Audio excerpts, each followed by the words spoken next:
I'm going to hand over to Tiffany Kavilak with Ohio EPA. She is the policy director at the director's office, and Tiffany will walk us through the agenda for our presentation today. Thank you.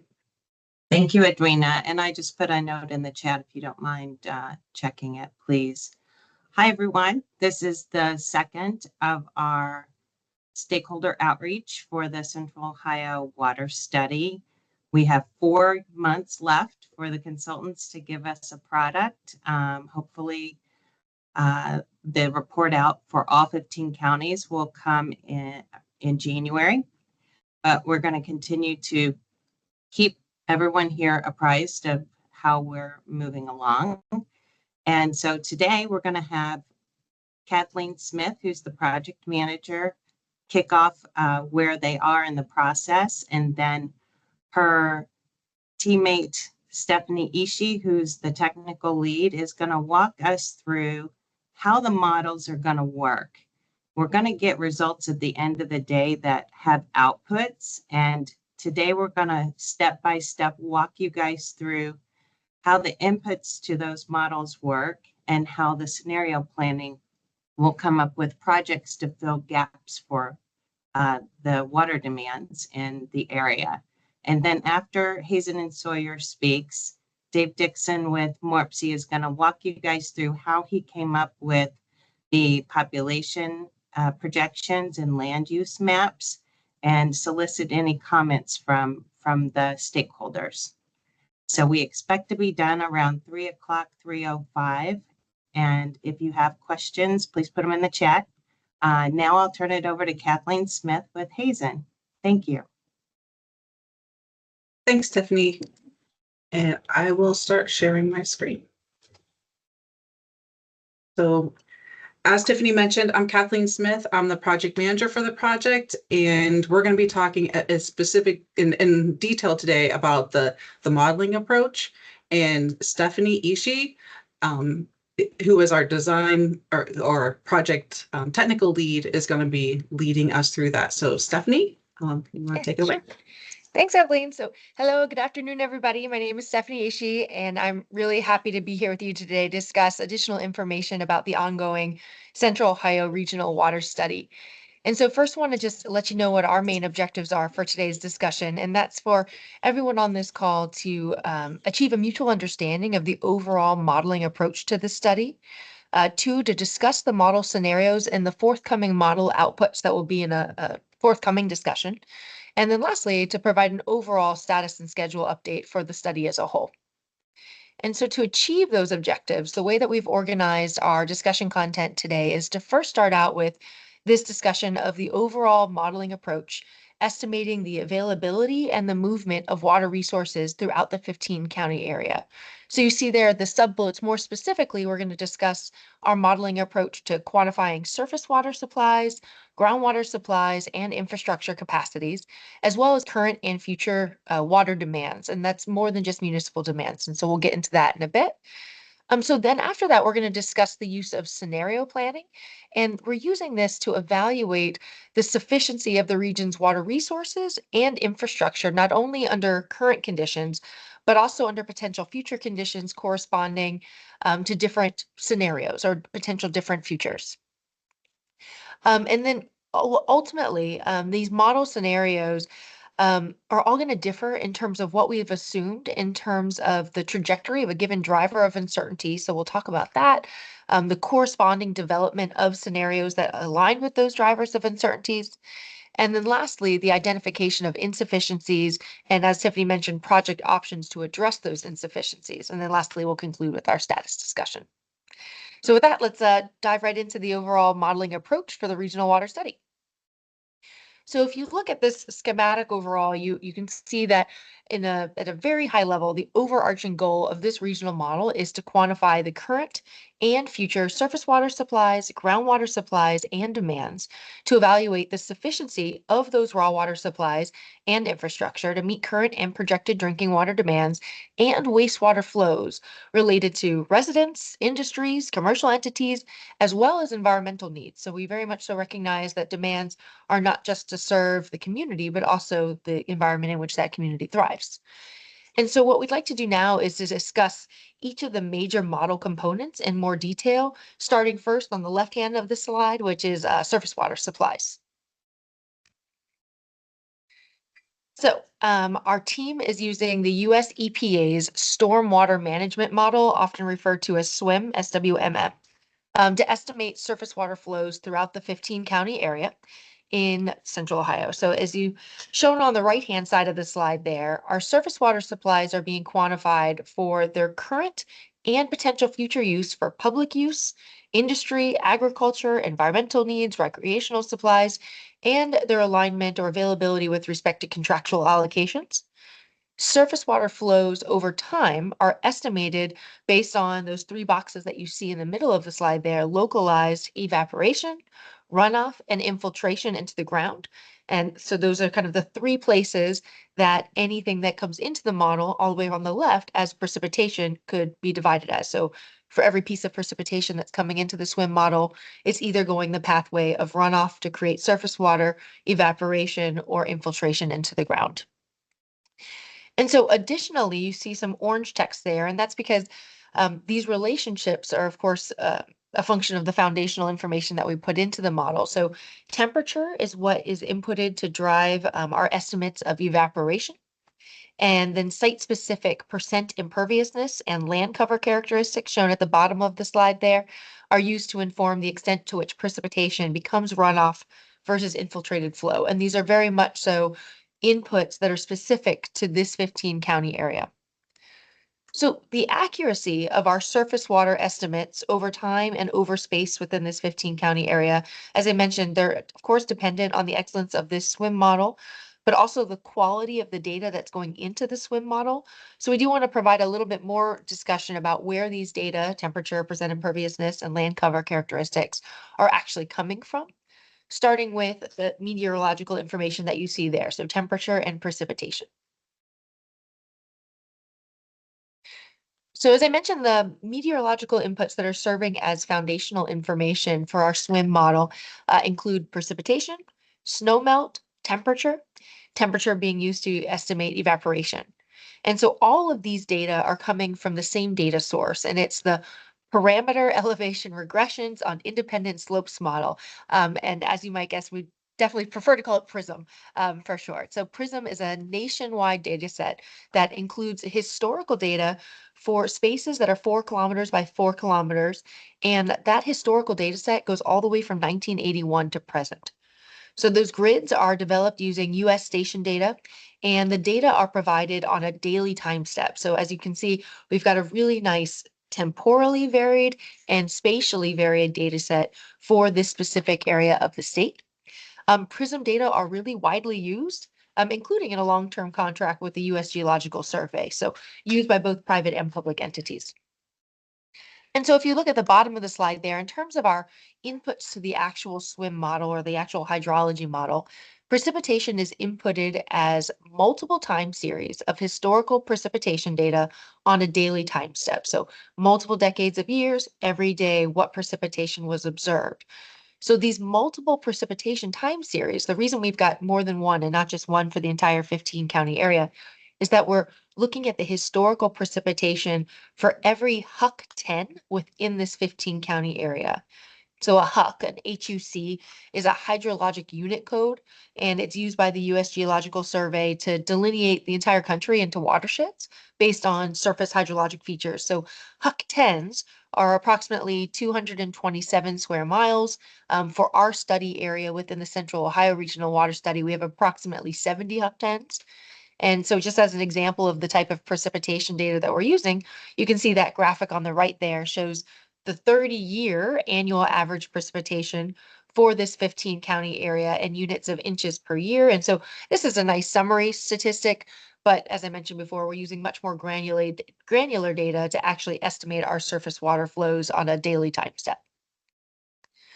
So on the next slide there, you can see that very little has changed, but now we're talking about the temperature data, and you still see all that background information about PRISM, and that's because the historical temperature data are coming from the same data source, PRISM.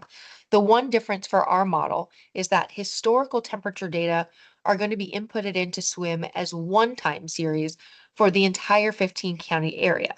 That one time series is a spatially average temperature time series for the area.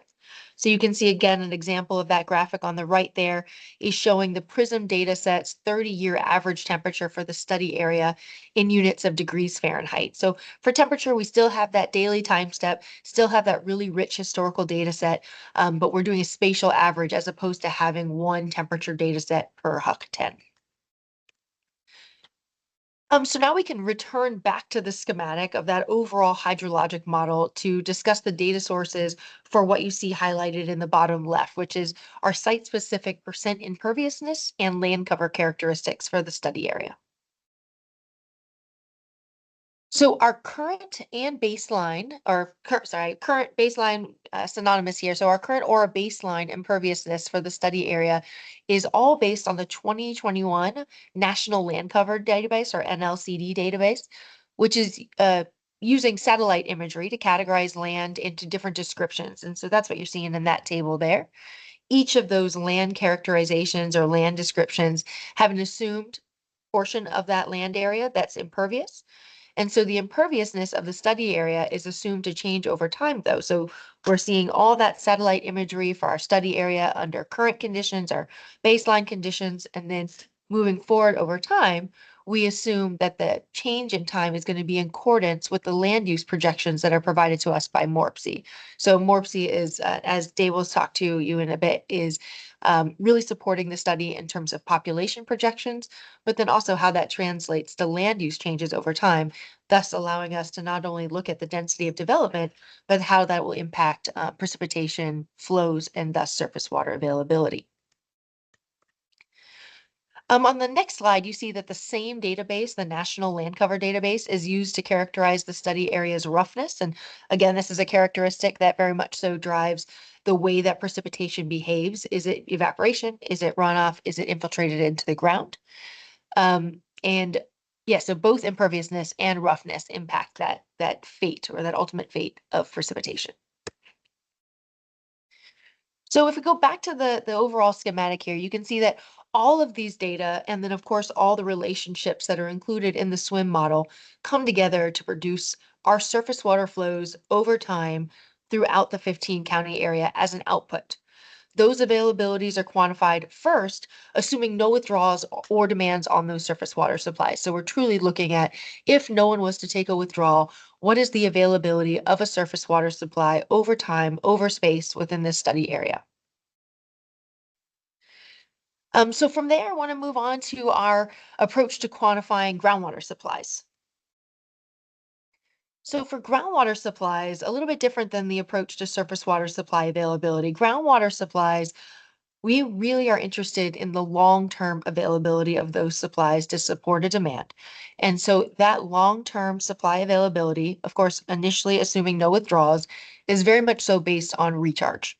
So the way this is done is by first identifying the high yield aquifer areas within the 15 county study area. So as an example, what you're seeing in the graphic here is the Licking River subcatchment. And you can see that there are high yield aquifer areas that are in the shaded areas. And so each of these areas, so a spatial footprint, is multiplied by the 30-year average recharge rate. And that's associated with that given area to determine the daily availability of groundwater, again, per HUC 10. And so this really allows us to not only consider the site-specific distribution of those high-yield aquifer areas, but also the site-specific hydrogeological characteristics and historical precipitation that ultimately drive that recharge rate. And so on the next slide, you see that using those calculations, you can see here for a portion of our study area, the daily availability of groundwater for several HUC 10s within the northeast portion of the central Ohio area. So based on, again, site-specific precipitation, hydrologic conditions, you see that groundwater availabilities very much so can vary or range throughout even just this small area. Just looking in there, you can see some as low as less than 1 million gallons per day in some areas, and in other areas as high as 40 million gallons per day. So really important that we don't just assume a blanket groundwater availability across the area. Of course, similarly for surface water. So if we return now to that overall model schematic, We also include the treatment capacities of both water and wastewater treatment facilities in our model. And we do this to inform the sufficiency of the existing infrastructure. So, of course, if water treatment capacities are less than the demands that are put on those plants, as you might imagine, demands can't be met. On the wastewater side, if wastewater treatment capacities are less than the influent flows that they're being subjected to, we have the potential for either increased sanitary or combined sewer overflows, and then, of course, decreased water quality in the environment that's receiving those flows.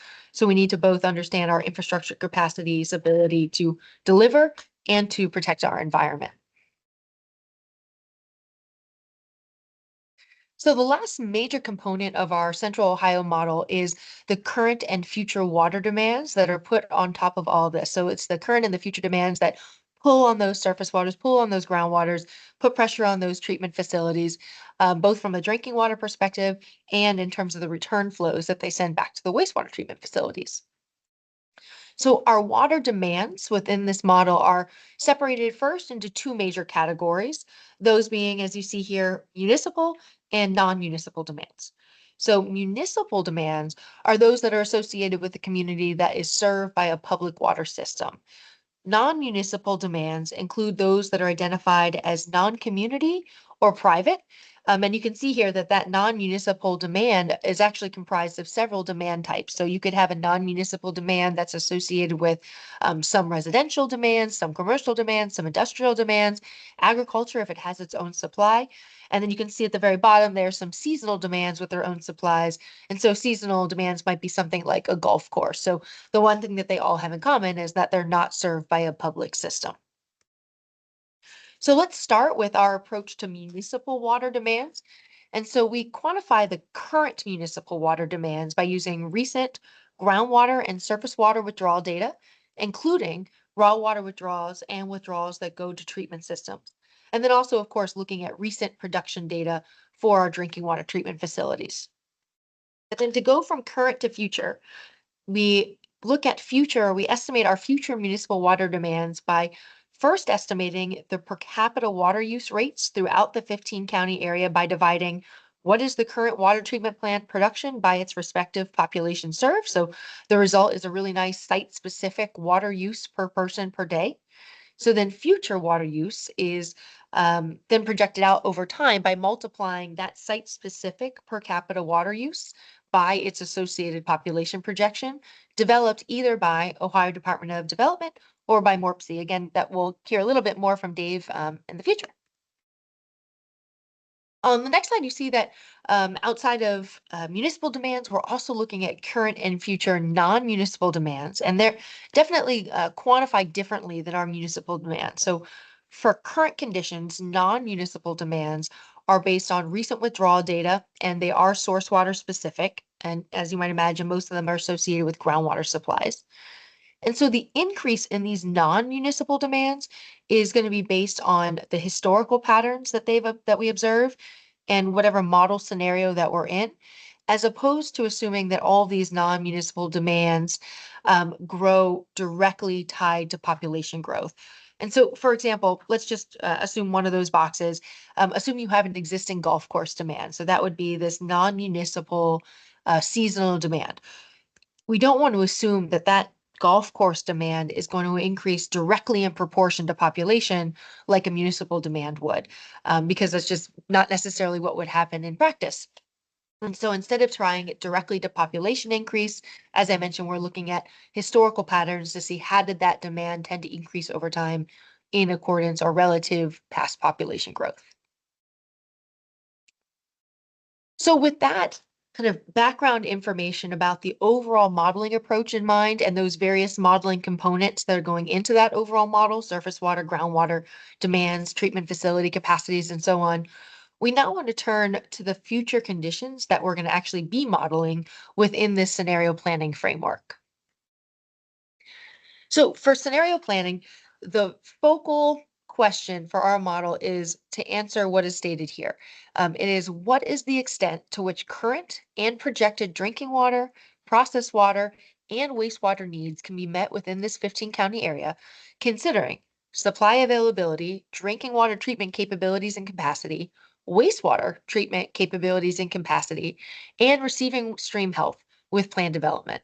And so our objective overall, of course, is to answer this focal question for a range of possible future conditions or scenarios. So you'll hear that we kind of say that interchangeably. Scenarios is a possible future in which this 15 county area could exist. So scenarios, they all pertain to the same 15 county area. They all involve the same overall modeling approach. The way that scenarios differ is based on the assumed trajectory that a given condition or a driver of uncertainty is assumed to take.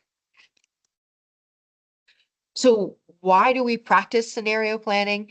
Very simply, we do it so that we can reduce the risk of future failure, despite the fact that we have uncertainty and despite the fact that we absolutely recognize we are unable to perfectly predict the future.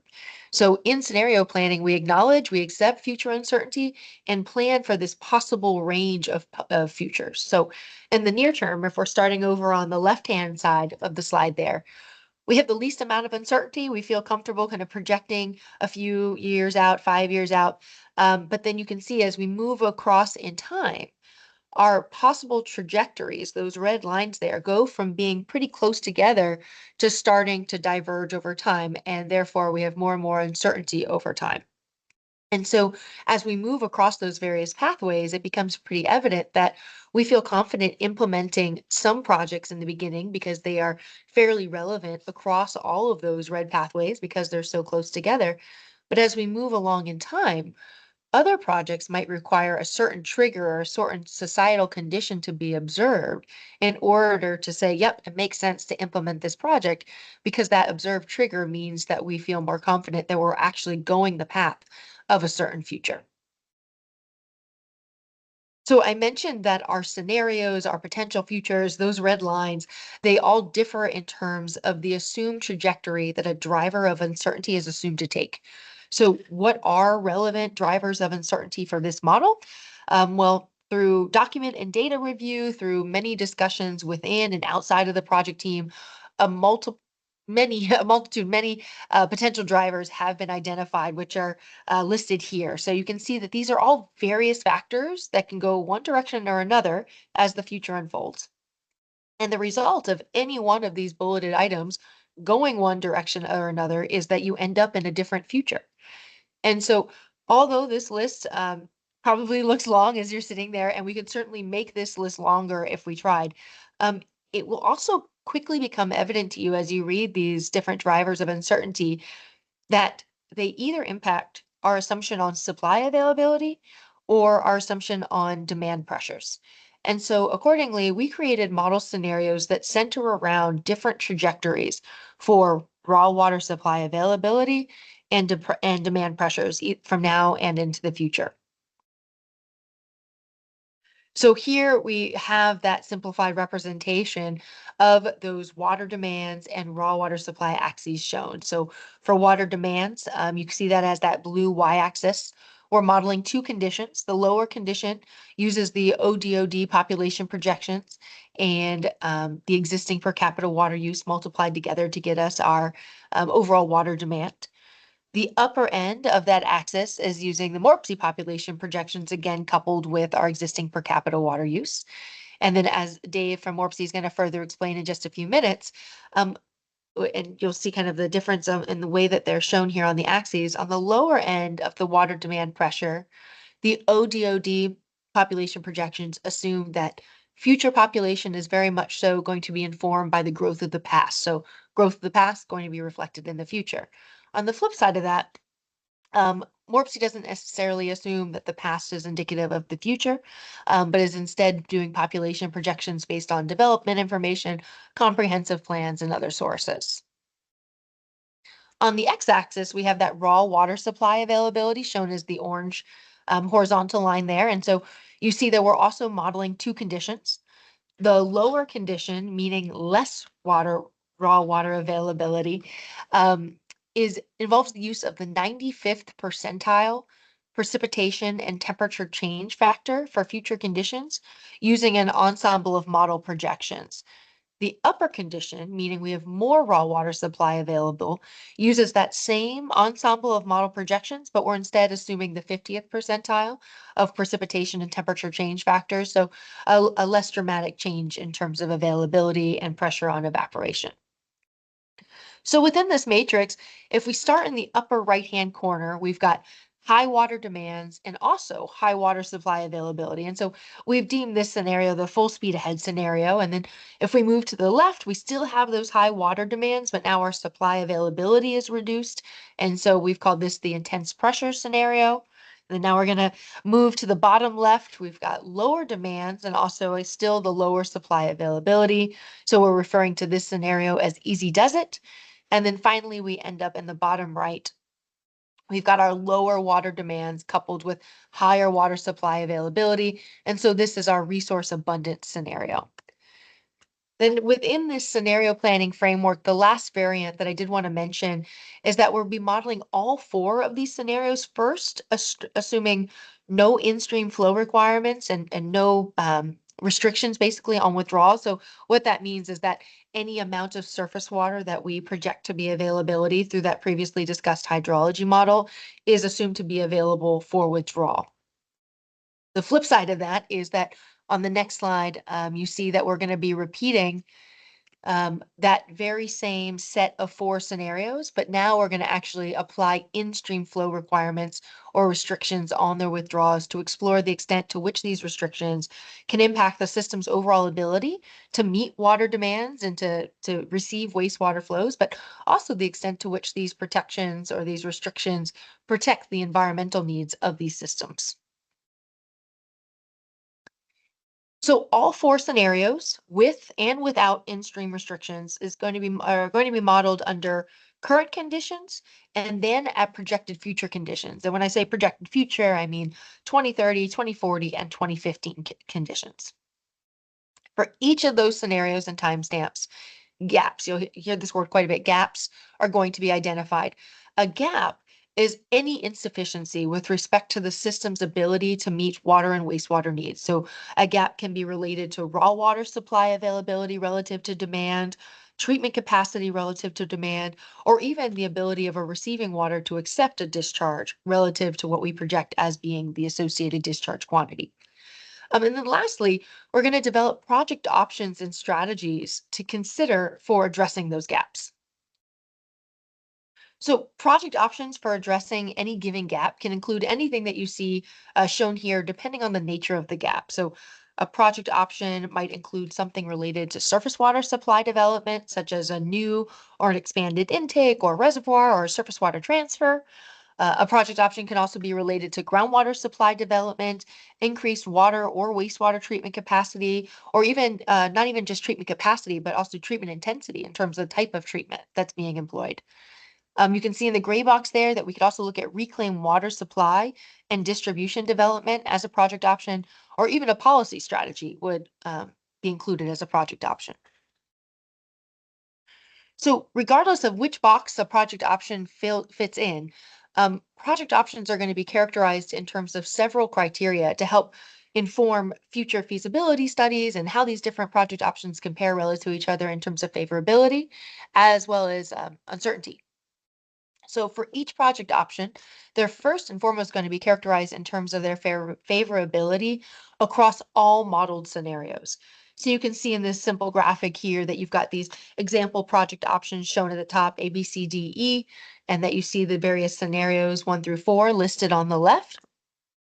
And so for any given project option, some of them might be favorable as indicated by a green circle across all the scenarios versus some might be neutral and some might actually be unfavorable depending on which scenario you're actually in. And this is really important to know because a project that is favorable across scenarios, we refer to it oftentimes as a robust or prioritized project action because that tells us that regardless of future uncertainties, this project is looking to be favorable for this area.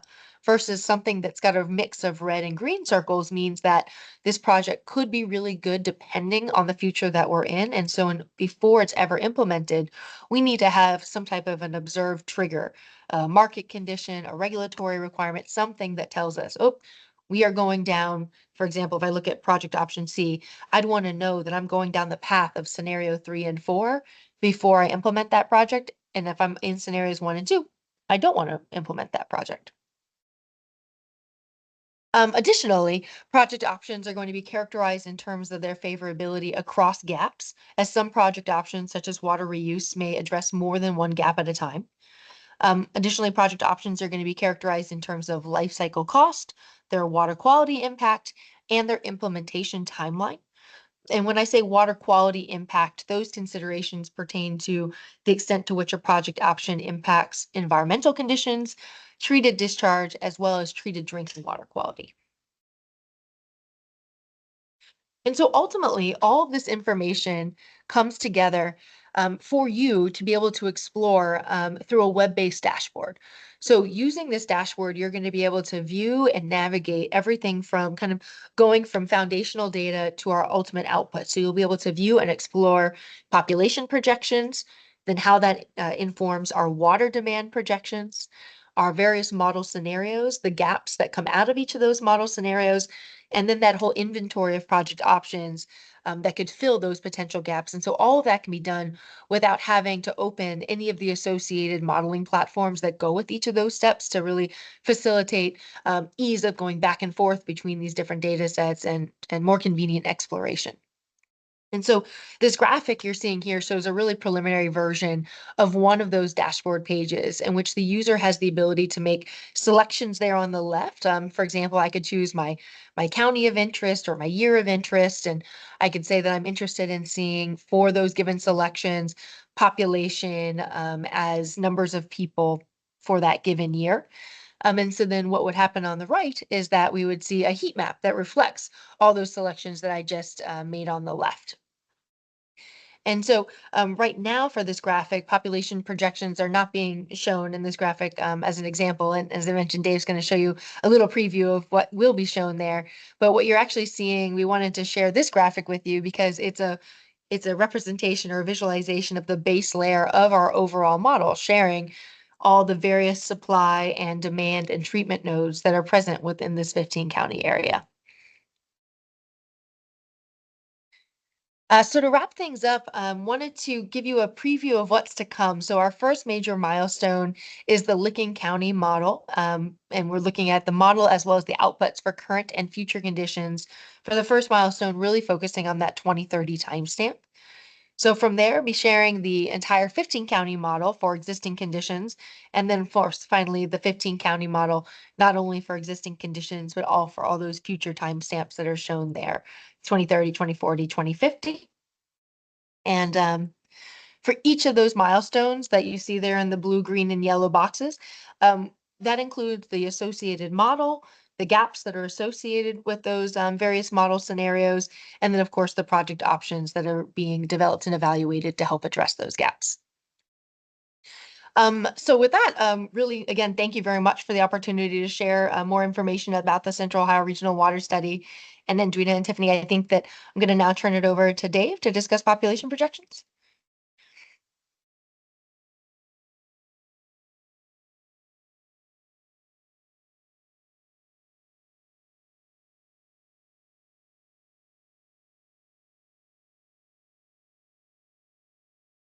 Good afternoon, everyone, and thank you, Stephanie, for that wonderful overview and explanation. A lot of great work happening there. This is such an exciting project. I'm going to keep this short. I'll share my screen, and there were a few data products mentioned, which are key inputs to the study that I'm going to share with you. I want to make sure that everyone has a basic understanding of what they are and to know that they're available for review, and we would love any feedback that you may have.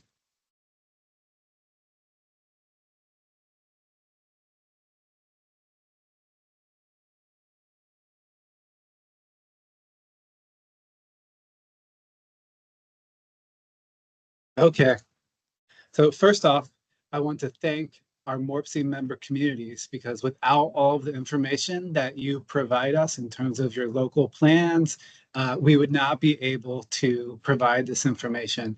And so everything that we're looking at in terms of predicting the future has to do with recent trends and local plans. And as Stephanie mentioned, we have two scenarios available, the OD-OD baseline scenario, as well as our MORPC scenario. And we have produced these forecasts for quarter-mile grids in 5-year increments from now through 2050. First here, I want to highlight what is our 15-county land use. We're just sharing right here the base year of 2021 and 2050. It gives you a good idea of how development is planned to happen in the region over time. As Stephanie demonstrated, when you're looking at groundwater and surface water and temperature and precipitation, where matters a lot. So again, these are quarter-mile grids, and this is collectively the latest and greatest information we have. We started this project at a great time. We had just wrapped up our Metropolitan Transportation Plan, but a few of you had even newer plans to send us. So thank you for doing so. There's never a bad time to send us your plans. We're able to incorporate those into the project. Next, I want to highlight our 15-county population forecasts. What you see here, similarly, is quarter-mile grids, two scenarios, OD-OD baseline and MORPC scenarios. We're looking at 2021 versus 2050. This is population. We have this available for households and jobs by type. And that's critical information. Again, the only way we get here is with the plans that you shared. That's what tells us where this growth will occur. So we can model the amount of growth, but it really comes down to the local planning information for being able to predict where the people will be, where the households will be, and jobs. And the last item here, this is something new, brand new to the study that we've never produced before, but very cool. This is, again, quarter-mile grids, future forecast of development. And this was pulled in to advise on what that surface is going to look like in terms of the intensity of development based on the national land cover types. So this is where you can move forward to know what is going to happen when that rain hits the ground in 2050, which is some really, really cool. So again, we want to make sure everyone's aware that this is available, not just for this study, but for any projects that you're working on. We would love to partner with you to share this data. If you have feedback, please don't hesitate to reach out to me directly. And I think I'll keep it short with that. Thank you very much for your time. Thank you, Dave. All right, so I'm going to go through and read off a couple of the questions that we have in the chat that I think we can answer today. And Stephanie, I think some of these are specifically for you to help, or we may not be there yet. And just remember, these guys have 4 more months of work to do before they're done. So not everything has been completed. So there's a question about how were surface water and groundwater models calibrated and validated, or is that still being done? Yeah, that's a great question. And I think it actually relates to a couple of the questions that also speak to seasonal and temporal variability of the different supplies over time, and making sure that we're not just taking this static kind of snapshot of the system. So I'm going to try to answer both sides of those questions, and certainly the askers of those questions, let me know if I'm missing what you're actually asking me. So for as an example on the calibration of surface water supplies, I mentioned that we're using this hydrology model to estimate surface water flows throughout the 15-county area. I should have mentioned that the reason we have to do this is the fact that we're lacking gauge data throughout this 15-county area. So we've got some really rich gauge data in some parts of the study area, but not throughout. But the beauty of the fact that there are some areas that do have rich gauge data, and we're creating this hydrology model for those areas, that allows us to do model calibration for certain key areas of the 15-county area, so that we feel a little bit more confident about the areas where we don't have gauge data and we're more heavily relying on that hydrologic estimate. So Stephen, does that answer your question related to surface water calibration?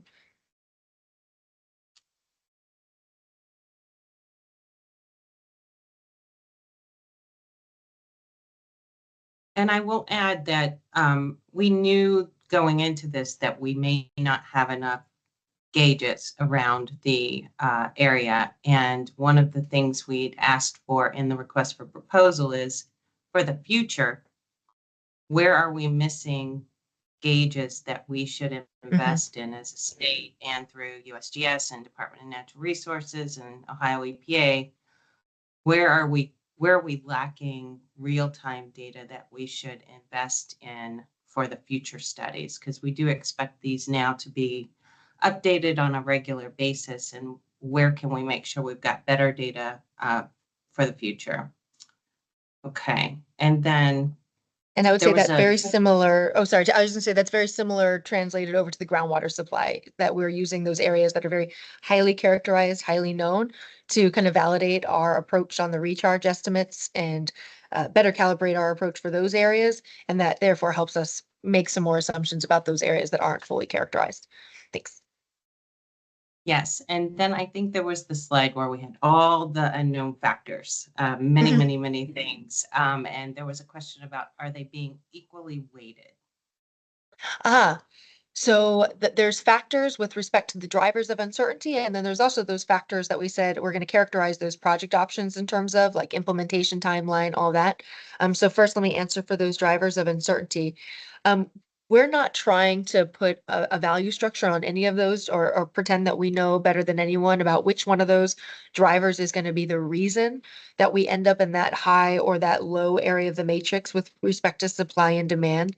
And something that we can make sure we do in terms of the way that this is documented and communicated is to better characterize why you might end up in one of those squares, because so many of those drivers of uncertainty, even though that list was very long, simply have push you in a higher demand or simply push you in a lower demand.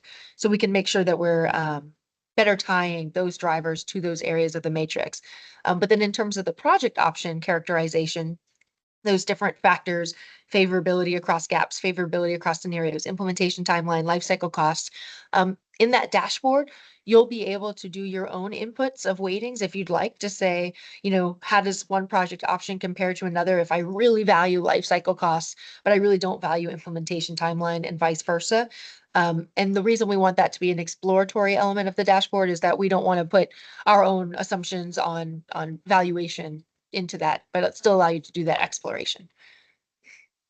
That's a good point. And just so these stakeholders know, the outcome of these results are going to be handed over to all of us, and we can manipulate those toggles and inputs as we want to play with different scenarios, which is fantastic.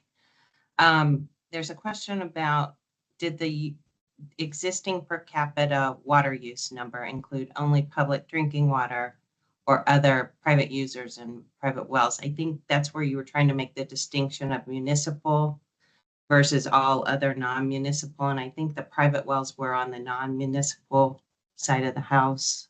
Yep, that's correct. That per capita water use calculation is only including the population that's actually served by that public water system that's making that production data available to us. So we definitely have more granular information, both historically and spatially, for the municipal demands, and those private pressures are going to be reflected either in those non-municipal demand nodes, as you saw, as either agriculture, industry, commercial, or residential or seasonal. And then can you explain how you'll model the in-stream requirement volumes? And I think that's where everybody's concerned. How do we know that we're going to maintain the health of the rivers and not take too much water away from our environment?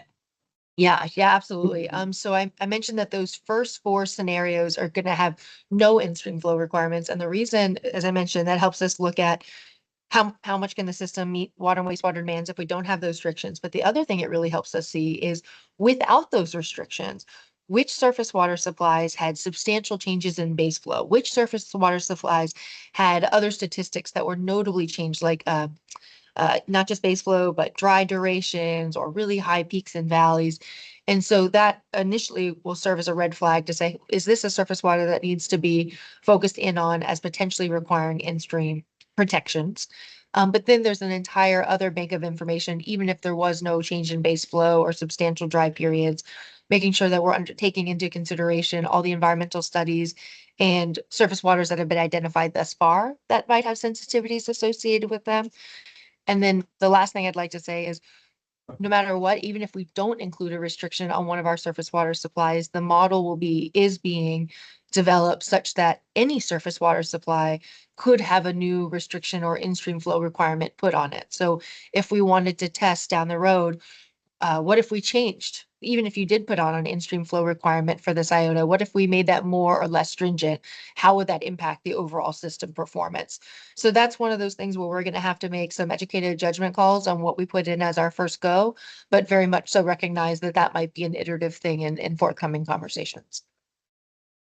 And we are about out of time, but the next question I think is pretty relevant. Can you explain how your inputs of seasonal droughts and precipitation in a year, that you are pulling down data that actually reflects daily or real-time data throughout the year, not Yes. just big Not just an picture annual models of- average. Yeah, yes, absolutely. So I mentioned that we're using that PRISM data, which has the daily time step for both temperature and precipitation over multiple decades. And one of the great benefits of that is that we're not just going into this model thinking of a mass balance on annual average demands and availabilities. We're going to see those dry years, those wet years, and how well for a given demand scenario can this system perform over that entire time series that we're putting in for that foundational data. So for example, you're not going to just see, oh, can't meet demand on an annual average basis. You'll see it could meet demands for many, many, many years out of our planning horizon or out of our projected precipitation conditions. But there were certain dry years, certain dry periods that it could not meet. So Tiffany, I just want to make sure everyone's hearing that there's going to be this really rich temperature and precipitation data set that captures seasonal variation, year to year variation, even daily variation, to really make sure that we're recognize the reality of precipitation not actually being an annual average, and that the ability to meet our system needs in terms of water and wastewater can't only be looked at the annual average level. Great. And it looks like Dave is getting some questions that he's responding to directly. Edwina put the recording of the April webinar in the chat. If you weren't tied into that one, there's a link in the chat that you can go watch the recording of the first one, which was just an overview of the goals and high-level, broad discussion of what we had tasked Hazen and the consulting teams to do. And I think for now, those are the questions that we can answer, and we really appreciate your time. We hope to circle back with everyone when we have something else to report. We know sometime in November that the Licking County baseline and Licking County 2030 models will be run and ready to be reported out. And I think that gets to the question of somebody saying, can we please see a scenario model of the future Intel industrial projections? That is part of why we are focusing on Licking County first, and looking at the water, basically the water availability and the water demand of that particular northeast corner of the study area. But it also, Licking County doesn't stand on its own. It uses water from Delaware County and from Franklin County. So it's gonna be a little broader than just Licking County, because the water is being utilized in a larger footprint. So we look forward to inviting everyone to the next stakeholder meeting when we have something tangible to report. But feel free to reach out to us with any questions that come up between now and then. We want to make sure our consultants are educating folks along the way as much as we can, and making sure that your input's available. We hope that this gives you a high level look at how things are coming along and what to expect at the end of the day. So I want to thank the Hazen team and the MORPC team, and have a great afternoon and a great Labor Day holiday. We'll see everyone. Thank you.